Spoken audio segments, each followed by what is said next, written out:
Hi there. My name's Dave, and I really enjoy wine, all aspects of wine, including drinking it and talking about it and tasting it and pairing it with different foods. Today's wine is a Yalumba Wines Y Series Viognier from 2020. Now, Yalumba is a winery that is based in southern Australia in the Barossa Valley. Now, the Barossa Valley is a premier wine region in Australia, and it's famous for their big Shiraz wines. And some of the vineyards are 100 to 150 years old. The winery was founded by this Brit by the name of Samuel Smith in 1849. He named it Yalumba for the indigenous Australian word for all the land around. And it is the oldest family-owned Australian winery.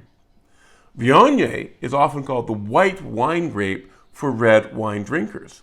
It is full-bodied, aromatic, needs a long growing season, and is a low-yielding grape. Compared to Chardonnay, which it's similar to, it is softer, has an oily texture, and is perfumey.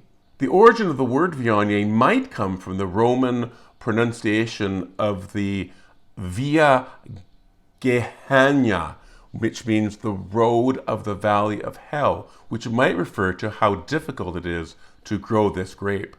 It is traditionally grown in France, but it almost went extinct in the 60s, but has had a resurgence since then and has grown worldwide. It has powerful fruit and flower aromas and makes dry, low acidity wine. It is sometimes blended with other grapes. For example, it's co-fermented with Syrah in the northern Rhone and gives Syrah a really dark color and a nice floral perfumey nose. It can also be blended with Marsanne and or Roussanne. A common harvest technique used in the Condro region, which is in the northern Rhone, is known as the l'assiette, where a plate is held underneath a Viognier vine that is then shaken to allow the overripe grapes to drop onto the plate. In this particular wine, the label depicts a healthy vine leaf, which demonstrates its sustainable wine growing and wine making for the Yalumba winery. And this happens to be a vegan wine. So let's do some sniffing and some tasting.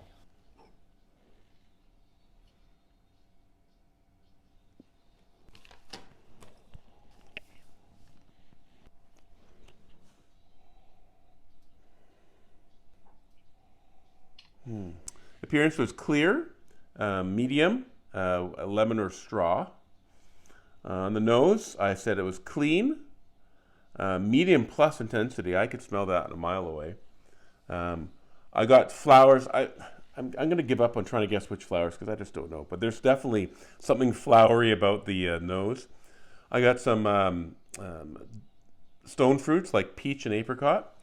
I also got some tropical fruits. And the ones I could pick out were mango and banana. Felt like there was a little bit of mango and banana. There also was sort of a pastry or bread dough kind of smell. Butter and or cream. And then along with the perfumey, there was also a sort of a minerally type thing. I hesitate to say wet stone, but there's something under there that's kind of like that makes me think minerals. But it's quite a mixture. You're right, though. I think there is a bit of asparagus there. There was something else that I couldn't really determine, and that might have been the asparagus that you're smelling. Shall we taste? Shall we taste?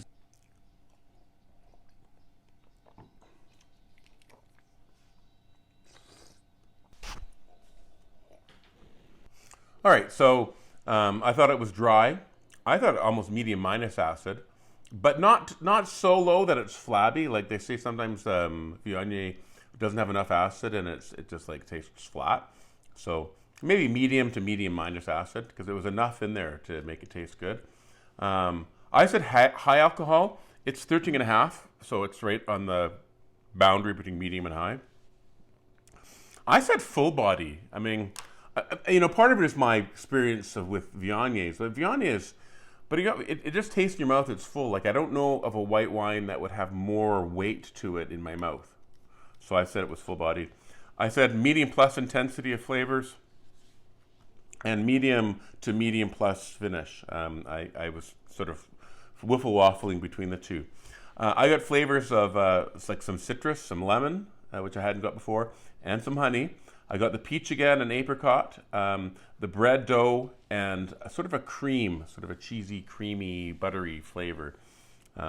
Didn't taste the minerality as much. And maybe it's there. So sort of my assessment, I thought the balance was okay. I mean, it wasn't super balanced. Like there seemed to be a couple flavors that seemed to be dominating over the other ones. The length was pretty good. I thought it was quite intense, and the complexity was okay. So I rated it as a good wine. Food friendly, drink it now. You don't have to go all the way to Australia to get a Viognier wine. There are many places in the Okanagan that sell Viognier, including Mission Hill, Hester Creek, Cedar Creek, Friend, Laughingstock, Intersection, Ex Nihilo, Moon Cursor, The Hatch, Le Vieux Pin, Terra Vista, Upper Bench, Hillside, Bench 1775, Black Hills, Lang, and Summerland. If you are going to be in the Okanagan this summer and would like a wine tour of the region, which is customizable, flexible, and completely private in the comfort of your own vehicle, please follow the link down below where the arrow is pointing in the comments.